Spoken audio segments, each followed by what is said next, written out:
All right, Shalom. When I say call halal, Yahweh, Bahashem, Yahweh Shai, Bahashem Rakakodash, Barakatha Yahweh, Barakatha Yahweh Shai, Barakatha Yahweh, Barakatha Yahweh Shai, Barakatha Yahweh, Barakatha Yahweh Shai. Double honor to the apostles and elders that GMS to rule well. Peace and blessings to the Akim that's out there fighting on this work with truth and sincerity.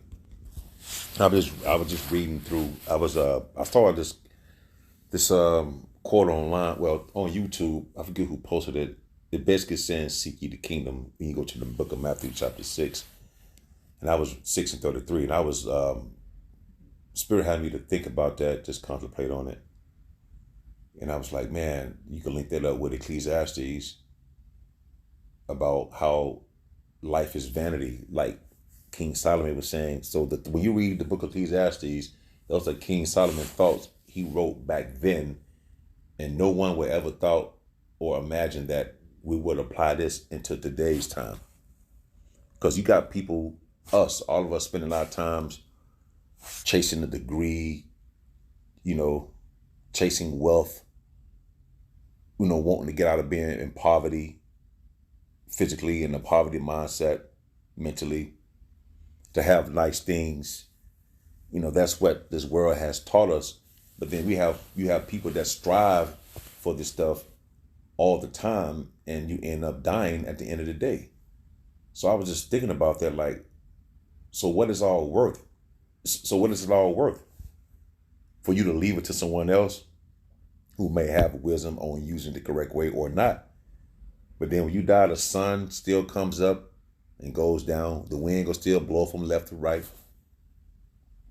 The moon still goes shine. Sometimes it won't, sometimes it will. So there's nothing new under the sun that has been taking place, man. So I was like, damn, a wise person should just focus their mind on seeking the kingdom of Yahweh Bahashem Abishai by waking up to who you are, you so-called Negroes, Latinos, and Native Americans, and repenting, because how we living and what we think is progress or what we think is life or living, it doesn't bring nothing but weariness of the flesh and basically heartache at the end of the day. You still got a massive amount of bills. You still behind enemy lines. You still get looked at as a nigger, a wetback, or a tomahawk. You still look down upon from the heathen nations. You still got to go clock in and day out to keep a roof over your head and clothes on your back. But what does it all mean at the end of the day? This ain't nothing new. This was done back in the ancient times too. We just gotten away from the course correction. We gotten away from the correct course that we was walking on, meaning following Yahweh, Bahashem Yahweh Shai, and start following the way to this world. And that's why we get weariness of the flesh come in. That's where the doubt and the worry come in, that working hard and you out there protesting because now the tariffs or some bill that may have passed that's going to help cripple the economy, and you're not making enough money because of the price of the foods and everything is going up, inflation, hyperinflation, because we too attached to this world. We too attached to this system. And I was just reading through this David Guzik in the Haggai 1 and 5 and 6, and went to the commentary, and I was just going through it because I had Haggai 1 and 6. You see it right there. I'm going to do Haggai 1, 5 through 6. It said, consider your ways and the result of them. Now, therefore, thus saith the Lord of hosts, consider your ways. You have sown in much and bring in little. You eat, but you do not have enough. You drink, but you are not filled with drink. You clothe yourselves, but no one is warm. And he who earn wages to put into a bag with holes. It's about to rob your bank account, hack your bank account. You lose your money, you get your paycheck. You go spend money on victuals and things you need, the resources that you need to take care of yourself in life. And you still look down, you don't have nothing or enough money that's going to tie you over, man. So you basically put your money in the bag with holes in it. I mean, there's going to be always something coming up where you're going to have to spend it. So why keep chasing it? Now, you have to work and take care of yourself. We understand that. You have to do that. Why put your whole heart into something like that? To keep getting another degree and another degree, to keep putting yourself in debt just to get above the poverty line. And this is not our place of rest. You know what I mean? So I was reading down here, right here, it says, consider your ways. The Hebrew figure of speech of this phrase is literally put your heart on your roads. So Haggai asked the Most High's people to consider what direction their life was headed and if they really wanted to continue that way, to hustle and bustle all the goddamn time, to be awakened by your alarm clock for you to get up on time, brush your teeth, you work out, whatever, you feel good about the day, and then next thing you know, you get a demotion. Some other guy came in under you and he get promoted or she get promoted and you don't. You just start catching hell after hell after hell, man. One conflict from another. So you need to consider the way you walking in life, man. You need to course correct back into the scriptures, back into Yahweh Bahashem Mahabashai first. You see? Then it says you have sown much and bring in little. The cause of their financial difficulties was their wrong priorities. They suffered setback after setback. You're talking about you so-called Negroes, Latinos, and Native Americans, because you so-called Negroes, Latinos, and Native Americans. God damn. They suffered setback after setback because the blessing of the Most High wasn't on their pocketbook. You doing this out of your own will, so to speak. You ain't thanking the Lord for nothing. You're not asking the Lord for nothing. You in your mind is doing this. So the setback is setback because you haven't put Yahweh Ba'ashem Abshah on your pocketbook, so to speak. Meaning to ask him to bless you with these things, to help your family and so on and so forth. To give you wisdom and knowledge and understanding of the Bible, to keep you sustained and know how to have wisdom as you make money in this life. You see? Then it says, Haggai describes a double curse. Instead of much, little was reaped, and the little that was brought home melted away without doing any good. Earn wages to put into a bag with holes. I do not know any passage in the Bible that better describes the feverish yet ineffective activity of your own age. You're not putting Yahweh Bahashem Abshai in your action of what you're doing. You see? In the world, dealing with Christianity or religion has taught you a prosperity doctrine that doesn't even make sense for you to prosper and prosper and prosper, but yet you're not asking the Lord what you need to be doing to please him, to please Yahweh Bahashem Abshai, man. You know, I was just going through this. Let me see something. It's another one that I had. Oh, right here. It said, you drink, but you are not filled with drink. If our priorities are wrong, nothing will satisfy us. Each accomplishment soon reveals that there must be something more, something that can really satisfy. Nothing fills the Most High's shaped void in our life except putting him first, man. But you want to put the ways and the philosophies of this world first. Get a degree. Get ahead of yourself. Get ahead of the curve. Go into the corporate field. Start a business. You're doing any and everything to flourish in this life, but not asking at the hand of Yahweh Ba'ashem Abshai, man. So we're going to always keep having this restless nights and thinking about money and thinking about debt and bills and how to do this and how to do that. Because you got to come into the full wisdom and knowledge and understanding of the Bible, man. That's the only way. You know, I didn't go any further, but I was over here in Ecclesiastes. Well, it's back in Haggai. Hold on one second. And I also was thumbing through the GNT over here in Ecclesiastes. You know, King Solomon, man. Those are his thoughts that he's written down. And look at the title. Well, look at this. Let's go back. See, life is useless, man. And he set out to explore the good and bad of life and realized that it was all vanity at the end of the day. He had all the wisdom, all the cattle of anyone in Jerusalem, all the women you can imagine, all the money, and still realized that there's nothing new under the sun and that this doesn't bring you happiness. So I'm going to get it right here. Ecclesiastes 1:14 in GNT. I'm going to jump around. I have seen everything done in this world, and I tell you, it is all useless. It is like chasing the wind. You can't straighten out what is crooked. Look at the wicked elite banking families. These people was born to be wicked. You can't make these people do good. And the other person in this world as well, a heathen, man. So the things you see that's all messed up, you can't straighten out what is meant to be crooked, right? You can't straighten out what is crooked. You can't count things that aren't there.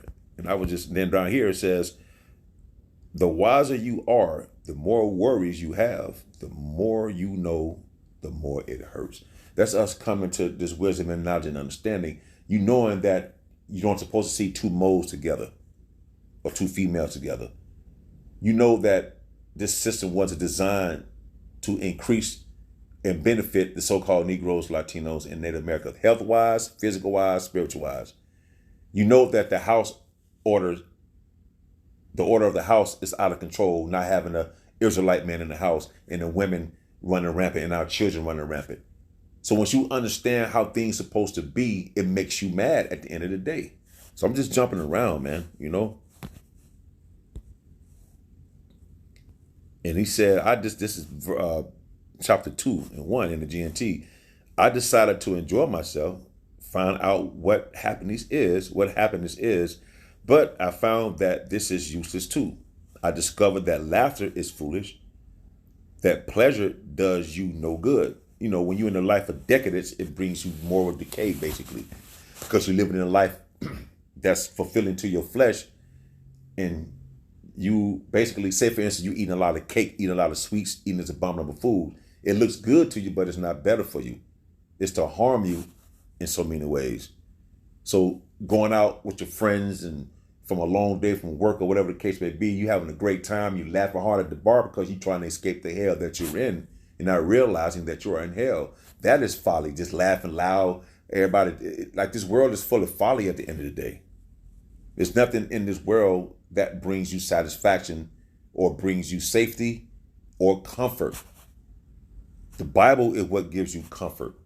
The comfort of the scriptures that you might have hope. I'm going to jump down here in verse 14. It says, this is chapter 2, Ecclesiastes GNT. The wise can see where they are going, and the foolish cannot. You see, those who have those wisdom, they understand where they're going, but the fool, they're just running around aimlessly, females and males. But I also know that the same fate is waiting for us all. We all go have to, we all go die, in other words. I thought to myself, what happens to fools is going to happen to me too. So what have I gained from being so wise? Nothing, I answered, not a thing. No one remembers the wise and no one remembers the fools. In the days to come, we will all be forgotten. We must all die, wise and foolish alike. So life came to mean nothing to me because everything in it had brought me nothing but trouble. You see? Anything we trying to do and toil after earth to get the money and to better our situation, it's just causing us more grief at the end of the day. More money, more problems, because there's no wisdom added. There's no wisdom attached to it. You know, you out here thinking about now, we've been in slavery all this time. Now the white man, they leave their kids generational wealth. Now it's time for us to leave. We're not them. We have eternal generational wealth waiting for us, is what I'm getting at through the Spirit and power of Yahweh by Hashem Abishai.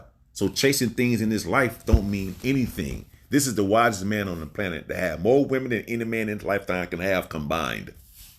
Money-wise and everything. And he's telling you, he's writing his thoughts down and telling you these things, man. You see? He says, so life came to mean nothing to me. But you so-called Negroes, Latinos, and Native Americans, you think this is living? You think this life that you're living now has meaning?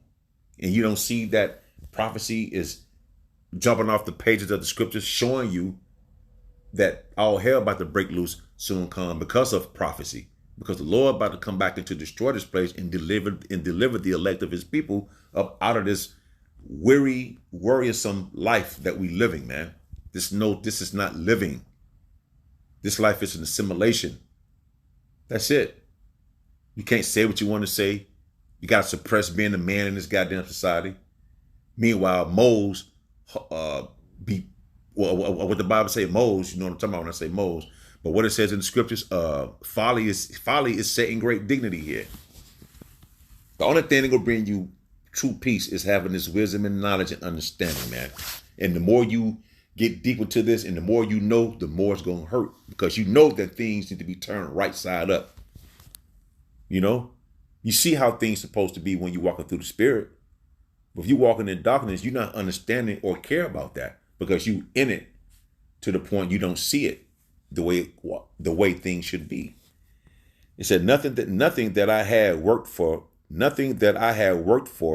earned meant a thing to me because I knew that I would have to leave it to my successor, and he might be wise or he might be foolish. Who knows? Yet he will own everything I have worked for, everything my wisdom has earned for me in this world. It is all useless. You work hard, you get life insurance, this, that, and the third. You set up, you doing good. So, when I die, so, they ain't got to worry about having no debt. They can go buy a tombstone from a grave. They can, I might leave them after everything's said and done. They might have $500,000 to get them a good start. That's a great mindset, but it's useless at the end of the day. You don't know what they're going to do with that money when you're gone. They could be using that money to get drugs. Who knows, man? So again, this hustle and bustle in this society and this life is all bullshit at the end of the day. It's meaningless. We have to do this because we are in captivity, you so-called Negroes, Latinos, and Native Americans. You so solely caught up in getting the bag and wanting to leave money behind for your loved ones and take these trips and traveling around the world because you want to do what the fucking heathen doing, what the devil is doing. You envy that the devil is out there jet setting, but this is his kingdom. He can do what he want to do, but this kingdom is going down, man. But you don't see it because the inward part of you, your mindset, hasn't changed to where you see what we're saying to you, man. Because you still love the world. So yeah, you go work hard for nothing for what? It's all vanity, man. This in the GNT I'm reading. So I came to regret that I have worked so hard. You work for something with all your wisdom and knowledge and skill, and then you have to leave it all to someone who hasn't had to work for it. It's useless, you see? And it isn't right. You work and worry your way through life. That's you so-called need. That's us, man. We work and worry through this life. Behind on taxes, don't know when you're going to pay your rent, and don't know if you have enough money to pay it, and this, that, and the third. Well, we working our way through life to carry on number worry, man. You worry, we worrying our way through life. And what do you have to show for it? Stress, going bald, hair gray, gaining weight, fat, mind straight. Your mindset ain't straight because your gut ain't cleansed. All psychiatric problems come from the gut. You have to cleanse your gut. Depression, bipolar, all come from not having a gut cleanse. So you can have all the money and stuff in the world, but if you don't have any wisdom and knowledge and understanding of herbs or different things, again, all this is just useless at the end of the day. We need to be laboring for the kingdom that is prepared for us, man. So you work and worry your way through life, and what do we all have to show for it? As long as you live, everything you do brings nothing but worry and heartache. Even at night, your mind can't rest. It's all useless because you're worrying about the next dollar to get, to pay this off, to pay that off, to get this for with my woman, my kid. We live in a life of, we live in every day carrying stress and worry, man. Every fucking day. Every day. So I ain't gonna get all of that. I'm gonna get another one real quick. All day the stress and worry over nothing. Let's see something. I did that, hey guys. Did that too. Let's go to Matthew. Hope this all making sense. Let's go to Matthew 5. Let's get this real quick in the NLT. Let's see what Matthew 5 and 6 say. The Most High blesses those who hunger and thirst for justice, for they will be satisfied. The great robbery and murder, this enslaving of the Lord's people, getting gunned down in the streets, so on and so forth. If you're in a righteous mindset, you want to see justice upon those that cause us injustice. Now, granted, we brought this on ourselves by breaking the laws, statutes, and commandments of the Heavenly Father and His Son. So these curses are upon us, man. So blessed are they which do hunger and thirst after wisdom, knowledge, and understanding, man. After righteousness. versus trying to seek to get other degrees and to do all these things. Once you seek the wisdom and knowledge and understanding of the Bible, which is Yahweh Bashimam Shah, which Yahweh Shah comes in the volume of the book, then he will add things unto us, man. They know we here, we in captivity. We have to pay our bills. We have to render unto Caesar what is Caesar. But why break your ass, your back to do these things and keep carrying from day to day nothing but worry and stress on you, man? Traveling all over the world trying to make some fucking ends meet, man.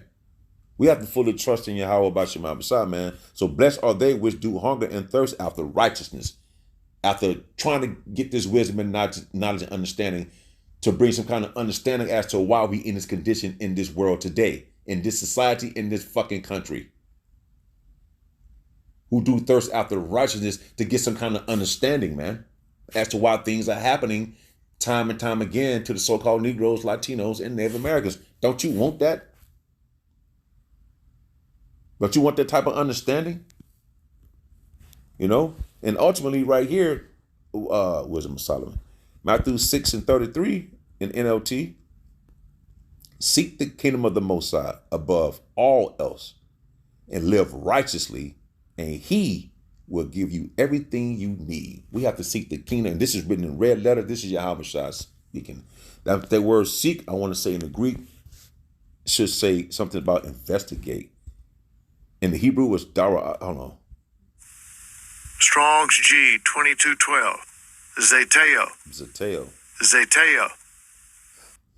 I know, oh man, let me see something. I don't have it. To seek in order to find. To seek in order to find, meaning to investigate, to inquire, to seek in order to find out, to investigate it. I know in the Hebrew, darash, it means to investigate, to require, demand, to seek, demand something from someone. I'm going out to the Strong's definition. I want to see to inquire, require, you know. In other words, you seek something out, you investigate it, man. You ought to want to investigate this book more thoroughly and have a better understanding, because the churches and Christianity and religions that was brought up from the wisdom of this world haven't taught us anything. It's time to come back to this and give this a try, man. Wholeheartedly, man. Aren't you tired of dealing with this madness in this world? Relationships ain't right. The food, nothing is right in this place. The air, you can't breathe the air. Nothing is right in this place. It is all vanity at the end of the day. Life is useless. You go through life worrying over nothing. But seek ye the kingdom of above all else, man. And all these things will be added unto us, man. And there's a kingdom prepared for us already, written in the scripture. It said there's a kingdom prepared for us. Watch. You know, so you do what you got to do to get your daily bread. But anything outside of that, man, is useless. It's just useless. I hope this makes sense and I wasn't rambling on too much. I was thinking about that when I saw that Matthew 6:33 on YouTube, and it brought me to Ecclesiastes. And that's a beautiful book to me. You know, I'm like, man, everything that he's done, it ain't nothing new that we doing now. Just because he got on some blue jeans now, hey, they were wearing linen shit back then. You know what I'm saying? There wasn't no blue jeans back then. So now we got some blue jeans, think we doing something. Or we got some Nikes, man. They had real, I don't know, beaver woven sandals or a beaver jacket. Here we got a leather jacket. Like, come on, man. Like, make this shit make sense, man. There's nothing new under the sun, man. So Lord willing, I hope this is edifying.